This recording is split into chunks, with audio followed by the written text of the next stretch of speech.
भाई किसी ने सही कहा है, अधूरा ज्ञान खतराए जान। यानी कंप्लीट इंफॉर्मेशन जितनी तेजी से आपके करियर को सही दिशा में ले जाती है, आधी अधूरी जानकारी उतनी ही तेजी से आपको गड्ढे में ले जाती है। नेटवर्क मार्केटिंग एक्चुअल में वो ट्रेन है जो कि गरीबपुर से अमीरपुर जाती है और पिछले कई दशकों से लगातार जा रही है। लाखों लोगों को आज तक उनकी मंजिल पे पहुंचा भी चुकी है।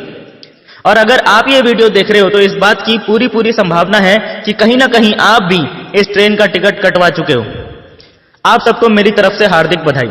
लेकिन असली जश्न का मौका तो तब बनेगा जब आप अपनी मंजिल पे यानी अमीरपुर पहुंच जाएंगे।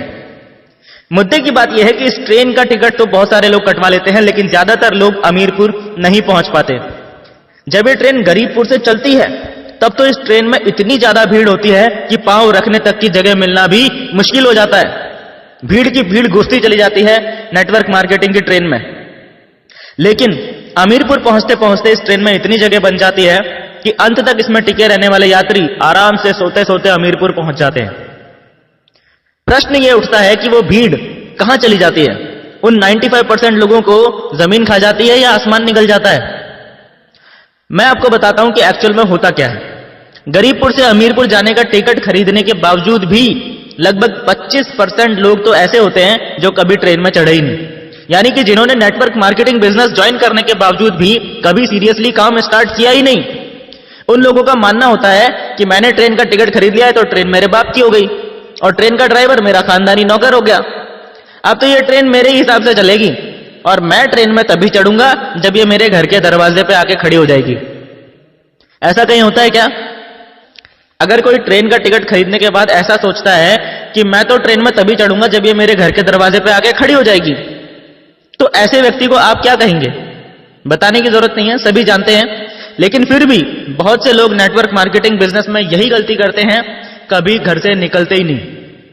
अब जो लोग जैसे तैसे करके इस ट्रेन में चढ़ भी जाते हैं, यानी काम करना शुरू कर भी देते हैं, उनमें से भी बहुत सारे लोग ऐसे होते हैं जो ट्रेन पकड़ने की इतनी जल्दी में थे कि हड़बड़ाहट में गलत ट्रेन में चढ़ जाते हैं। यानी कि नेटवर्क मार्केटिंग के नाम पे कुछ भी करने लग जाते हैं मार्केट में। तरह तरह की उल जुलूल कंपनियों के झांसे में आके अमीरपुर जाने वाली ट्रेन की जगह फकीरपुर जाने वाली ट्रेन में चढ़ जाते हैं। खुद तो गलत ट्रेन में चढ़ी गए होते हैं, दूसरों को भी हाथ पकड़ पकड़ के उस गलत ट्रेन में चढ़ा देते हैं और आखिर में हाथ में रह जाते हैं वही ढाक के 3 पात। इनकी गलती यह नहीं है कि ये लोग गलत ट्रेन में चढ़ गए, बल्कि इनकी गलती यह है कि सही ट्रेन कौन सी है इन्होंने इसकी प्रॉपर जानकारी नहीं ली। अगर आपको यह पता है कि सही ट्रेन कौन सी है तो चाहे गलत ट्रेनें 50 खड़ी हों, आप उनमें नहीं चढ़ोगे। और अगर आपको पता ही नहीं है कि सही ट्रेन कौन सी है तो आपको सभी ट्रेन सही लगेंगी और जो आपको सामने सबसे पहले दिखाई देगी आप उसी में चढ़ जाओगे।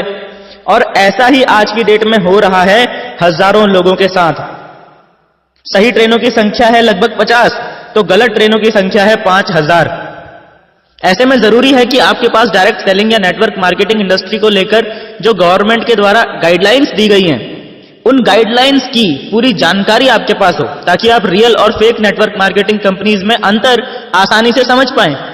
वैसे तो इन गाइडलाइंस के बारे में आपको गूगल पे पूरी जानकारी मिल जाएगी, फिर भी यदि आप लोग गाइडलाइंस के ऊपर एक डिटेल्ड वीडियो चाहते हैं तो नीचे कमेंट बॉक्स में जी टाइप कर दो जल्दी से, ताकि मुझे भी पता चल सके कि आपको एक्चुअल में इस टॉपिक पे वीडियो चाहिए।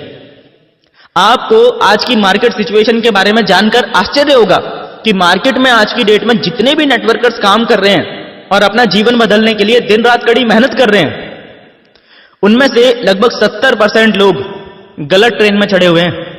मात्र 30% ही सही ट्रेनें पकड़कर आगे बढ़ रहे हैं। पर इससे भी बड़ी और गंभीर समझने लायक बात यह है कि इनमें से भी बहुत सारे लोग, इन 30% में से भी बहुत सारे लोग सही ट्रेन में चढ़ने के बावजूद भी अमीरपुर नहीं पहुंच पाते हैं। इसका कारण यह है कि गरीबपुर से अमीरपुर जाने वाली ट्रेन कई जगहों पे यानी कई स्टेशंस पे रुक रुक के अमीरपुर जाती है और ये सभी लोग इनमें से ही किसी ना किसी स्टेशन पे ट्रेन से उतर जाते हैं। इसीलिए ये लोग कभी भी अमीरपुर नहीं पहुंच पाते। वैसे तो छोटे मोटे सैकड़ों स्टेशन हैं जो गरीबपुर से अमीरपुर के बीच में आते हैं, पर इनमें से 5 ऐसे बड़े स्टेशन हैं जहां पे सबसे ज्यादा लोग इस ट्रेन से उतर जाते हैं और कभी अमीरपुर नहीं पहुंच पाते। सबसे पहला स्टेशन आता है भयनगर। जिनके मन में भय होता है किसी भी प्रकार का, वो सारे लोग इस स्टेशन पे ही उतर जाते हैं। असफलता का भय, ठुकराए जाने का भय, कंपनी बंद हो जाने का भय, नौकरी छूट जाने का भय, परिवार वालों और करीबियों के विरोध का भय और इसी प्रकार के ना जाने कितने भय हम अपने मन में पाले रहते हैं। ये भय आपकी सफलता का सबसे बड़ा दुश्मन होता है और आपके असली व्यक्तित्व को खुल के लोगों के सामने आने नहीं देता। एक बार आप इस स्टेशन से आगे निकल जाते हैं और अमीरपुर जाने वाली ट्रेन से उतरते नहीं हैं, तो अगला जो स्टेशन आता है जहां पे अधिकतर लोग ट्रेन से उतर जाते हैं वो है संदेहपुरी। संदेह यानी डाउट या शक ऐसी बीमारी है जिसका इस दुनिया में कोई इलाज नहीं है। संदेह सीधा आपकी बुद्धि पर अटैक करता है और आपकी सोचने, समझने और डिसीजन लेने की क्षमता को खत्म कर देता है। डाउट कभी भी आ सकता है, डाउट किसी पे भी हो सकता है, कंपनी पे, प्रोडक्ट्स पे, सिस्टम पे, अपलाइन पे, किसी पे भी। इस डाउट को सिर्फ एक ही तरीके से रोका जा सकता है और वो तरीका है विश्वास करना। विश्वास करना अपनी कंपनी पे, विश्वास करना अपने प्रोडक्ट्स पे, विश्वास करना अपने सिस्टम पे और अपलाइंस पे। अगर आप में विश्वास है तो आप संदेहपुरी स्टेशन से भी बच जाएंगे और आगे निकल जाएंगे। एक बार आप इस स्टेशन से आगे निकल जाते हैं और अमीरपुर जाने वाली ट्रेन से उतरते नहीं हैं, तो अगला स्टेशन यानी तीसरा बड़ा स्टेशन जहां पे अधिकतर लोग ट्रेन से उतर जाते हैं वो है सलाहपुर। जी हां, आपने भय पे जीत हासिल कर ली, आपने संदेह पे जीत हासिल कर ली। अब आपको उन लोगों से बचना है जो आपको फालतू सलाह देकर आपके रास्ते से भटकाने की कोशिश करते हैं। याद रखना, हर सलाह देने वाला व्यक्ति आपका भला चाहने वाला हो ऐसा जरूरी नहीं है, और हर भला चाहने वाला व्यक्ति आपको सही सलाह दे रहा हो ऐसा भी जरूरी नहीं है। इसीलिए यह सलाहपुर स्टेशन सबसे खतरनाक स्टेशनों में से एक है। अगर आपने सही सलाह को छोड़ दिया और गलत सलाह को मान लिया तो आपका सफर वहीं खत्म हो जाएगा। ज्यादातर लोगों के साथ समस्या यह है कि उन्हें समझ ही नहीं आता है कि कौन उन्हें सही गाइड कर रहा है और कौन उन्हें मिसगाइड कर रहा है।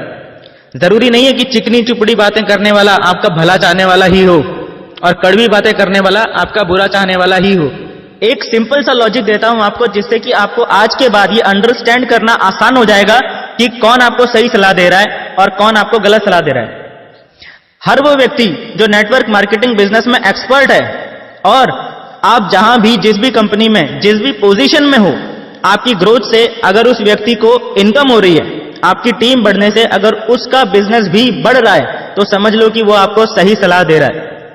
लेकिन अगर कोई व्यक्ति आपको सलाह तो दे रहा है लेकिन उसका खुद नेटवर्क मार्केटिंग में कोई एक्सपीरियंस नहीं है, जैसे आपके बहुत सारे फ्रेंड्स होंगे, आपके बहुत सारे रिलेटिव्स होंगे, आपके पेरेंट्स होंगे, ये सब लोग चाहते तो आपका भला है पर नेटवर्क मार्केटिंग के बारे में आपको सही सलाह नहीं दे सकते। इसीलिए टेक्निकली इनकी सलाह पे चलना आपके नेटवर्क मार्केटिंग करियर के लिए घातक सिद्ध हो सकता है। दूसरे वो लोग जो आपको सलाह तो देते हैं और वो लोग नेटवर्क मार्केटिंग के एक्सपर्ट भी होते हैं, लेकिन उनके द्वारा दी गई सलाह के अंदर एक हिडन कमांड छुपी होती है। यानी कि वो लोग डायरेक्टली आपको आपका रास्ता बदलने के लिए नहीं बोलते, लेकिन उनकी मंशा यानी इंटेंशन यही होती है कि आप अपना रास्ता बदल के उनके साथ उनकी कंपनी में शामिल हो जाएं। इस जगह पे आपको बहुत ज्यादा सतर्कता बरतने की जरूरत होती है कि जिस व्यक्ति से आप सलाह ले रहे हो, क्या वो व्यक्ति दिल से आपका भला चाहता है या आपसे पहले अपना भला चाहता है। सबसे ज्यादा वो लोग इस सलाहपुर स्टेशन पे उतर जाते हैं जो नेटवर्क मार्केटिंग में बिगिनर्स लेवल पे होते हैं। इसीलिए सावधान रहें, सलाहपुर में कहीं अपनी ट्रेन से उतर मत जाना किसी की सलाह मानकर। कान बंद करके अपनी सीट पे बैठे रहना, यानी लोगों की बातों की परवाह किए बगैर अपना काम करते रहना। जब आप इस सलाहपुर स्टेशन को भी पार कर लेते हैं तो आपके रास्ते में चौथा सबसे बड़ा स्टेशन आएगा आलसपुर। जी हां, आलस अगली सबसे बड़ी बाधा है आपके रास्ते की। हम में से बहुत से लोग आलसपन के जाल में फंस के अपने लक्ष्य को, अपनी मंजिल अमीरपुर को भूल जाते हैं और आलसपुर स्टेशन पर ट्रेन से उतर जाते हैं। अगर दिल्ली से मुंबई ट्रेन का सफर 22 घंटे का है तो आपको हर हाल में 22 घंटे उस ट्रेन में बैठना ही पड़ेगा। आप अपनी मर्जी से बीच में किसी भी स्टेशन पे उतर के घूमने नहीं जा सकते। 22 घंटे मतलब पूरे 22 घंटे। लेकिन आलसी लोग इतना झेलने से पहले ही बीच में आलसपुर पे उतर जाते हैं, फिर बोलते हैं ट्रेन में तो हम भी चढ़े थे जी, हम तो अमीरपुर नहीं पहुंचे। आलसी आदमी हर काम को टालता रहता है, बहाने बनाने लगता है और अपनी लाइफ की हर प्रॉब्लम के लिए दूसरों को दोष देने लग जाता है। इसीलिए उनके बिजनेस की ग्रोथ रुक जाती है, टीम काम करना बंद कर देती है, अपलायंस भी कुछ टाइम बाद गौर करना बंद कर देते हैं और यह आदमी धीरे धीरे खुद ब खुद बिजनेस से आउट हो जाता है। आदमी में आलस पैदा क्यों होता है? इसका सबसे बड़ा रीजन है आदमी के काम करने का कोई बहुत बड़ा क्लियर कट पर्पस ना होना। इसीलिए कहा जाता है कि इस नेटवर्क मार्केटिंग इंडस्ट्री में डायमंड वही बन सकता है जिसके पास उसका क्लियर कट पर्पस होता है, क्योंकि ये पर्पस आपको हमेशा आलस से दूर रखता है। यानी आपको आलसपुर स्टेशन पर ट्रेन से उतरने नहीं देता। एक बार आप आलसपुर को भी पार कर लेते हैं तो अमीरपुर पहुंचने से पहले आखिरी सबसे बड़ा स्टेशन आपके रास्ते में आता है होशियारपुर। यह पंजाब वाला होशियारपुर नहीं है, ये ज्यादा होशियारी दिखाने वालों का होशियारपुर है।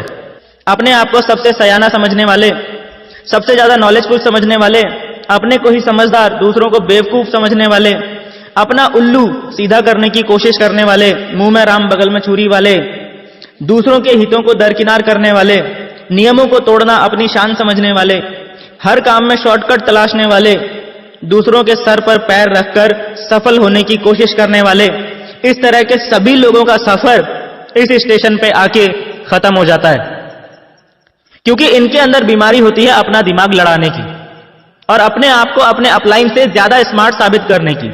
इसीलिए ये लोग कुछ ना कुछ होशियारी दिखाने की कोशिश जरूर करते हैं, सिस्टम और कंपनी के खिलाफ कोई ना कोई एक्टिविटी जरूर करते हैं और बस फिर वही इनके करियर की सबसे बड़ी गलती साबित होती है और उस एक गलती की वजह से इनका सफर इस होशियारपुर स्टेशन पर खत्म हो जाता है। सिर्फ कुछ लोग, यानी कि मात्र 1% लोग ही इस 5वें स्टेशन को पार करने के बाद ट्रेन में बचते हैं और बाकी 99% लोग कभी भी ये नहीं बोलते कि मेरी गलती थी, मुझ में ही कमी थी।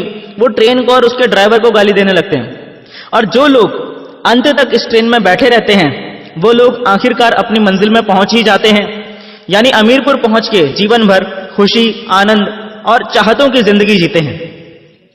याद रखना, ट्रेन का टिकट खरीद लेना ही काफी नहीं है, अपने आप को गरीबपुर से अमीरपुर पहुंचाना सबसे पहले आपकी खुद की जिम्मेदारी है, उसके बाद ही किसी और से कुछ उम्मीद करना।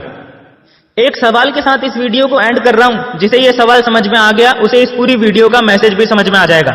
अपने दिमाग पे थोड़ा सा जोर डाल के सवाल का जवाब नीचे कमेंट बॉक्स में जरूर देना। सही जवाब देने वालों का नाम अगली वीडियो में जरूर आएगा। अब सवाल सुनो। एक बार एक जगह पे रेस आयोजित हो रही थी। रेस जीतने वाले को 1 करोड़ रुपए का इनाम मिलने की घोषणा की जाती है। उस रेस में 3 लोगों ने पार्टिसिपेट किया, मिस्टर ए, मिस्टर बी और मिस्टर सी। तीनों रेस वाले दिन रेस वाली जगह पे पहुंचते हैं तो क्या देखते हैं कि रेस के लिए जो रास्ता चुना गया था वो एक जंगल से होकर गुजर रहा था, बल्कि यूं कहूं कि वो रास्ता था ही नहीं, वो तो घना जंगल था। और चैलेंज ये था कि जो व्यक्ति सबसे पहले इस जंगल को पार करके दूसरी तरफ पहुंच जाएगा वो विजेता बन जाएगा। समस्या ये थी कि उस जंगल में शेर, चीते, भालू, सांप, बिच्छू, मगरमच्छ, हाथी और तमाम तरह के जंगली जानवर भरे पड़े थे और साथ ही कंकड़, पत्थर और कंटीली झाड़ियों से वो जंगल भरा पड़ा था। अब हुआ ये कि ये सब देखकर मिस्टर ए ने तो रेस में भाग लेने से ही मना कर दिया। उसने सीधा बोल दिया, मेरे बस की बात नहीं है भाई। अब मिस्टर बी और मिस्टर सी इन दोनों ने दौड़ने का डिसीजन लिया। रेस शुरू हुई और मिस्टर बी और मिस्टर सी घुस गए जंगल में। दौड़ते दौड़ते थोड़ी देर में क्या हुआ, मिस्टर बी को ठोकर लगी और वो कंटीली झाड़ियों में गिर गया। उसके शरीर में जगह जगह से खून निकलने लगा और वो रोता रोता वहीं से वापस लौट गया। जहां से रेस शुरू हुई थी वापस वहीं पे आके खड़ा हो गया। मिस्टर सी भी जंगल में दौड़ रहा था। दौड़ते दौड़ते अचानक उसको भी ठोकर लगी, वो भी गिर पड़ा। वो उठा तो उसने देखा कि पैर के अंगूठे से खून निकल रहा है। उसने परवाह नहीं करी और वो आगे बढ़ता रहा। थोड़ी देर में पैर में एक कांटा लग गया और दर्द होने लगा। उसने अब भी परवाह नहीं करी और वो आगे बढ़ता रहा। इसी प्रकार जंगल में जितनी भी मुश्किलें आई उसने किसी की भी परवाह नहीं करी और वो लगातार आगे बढ़ता चला गया। देखते ही देखते उसने पूरा जंगल पार कर दिया। वो विजेता बन गया और उसे 1 करोड़ रुपए का इनाम मिल गया। सवाल ये नहीं है कि कौन जीता या किसका फायदा हुआ। आप लोगों से मेरा सवाल यह है कि इस स्टोरी में सबसे ज्यादा नुकसान किसका हुआ, मिस्टर ए का, मिस्टर बी का या मिस्टर सी का? जल्दी से अपना दिमाग इस्तेमाल कीजिए और नीचे कमेंट बॉक्स में बताइए कि सबसे ज्यादा नुकसान किसका हुआ और क्यों।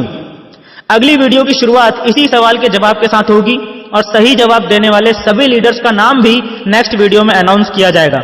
हमारी नेक्स्ट वीडियो की नोटिफिकेशन आपके फोन में आए और YouTube पे वीडियो पब्लिश होते ही आपके फोन की घंटी बज जाए, उसके लिए नीचे मौजूद सब्सक्राइब के बटन को अभी दबा दीजिए और बटन दबाते ही साइड में घंटी का एक निशान आएगा, उसे भी जल्दी से दबा देना ताकि नेक्स्ट वीडियो आपसे मिस ना हो। और हां, जाने से पहले इस वीडियो को अपनी टीम में शेयर जरूर कर देना ताकि आपकी टीम तक भी ये ट्रेनिंग वीडियो पहुंच जाए और उनका भी दिमाग खुल जाए। मिलते हैं दोस्तों नेक्स्ट ट्रेनिंग वीडियो में, तब तक के लिए thank you and wish you all the best.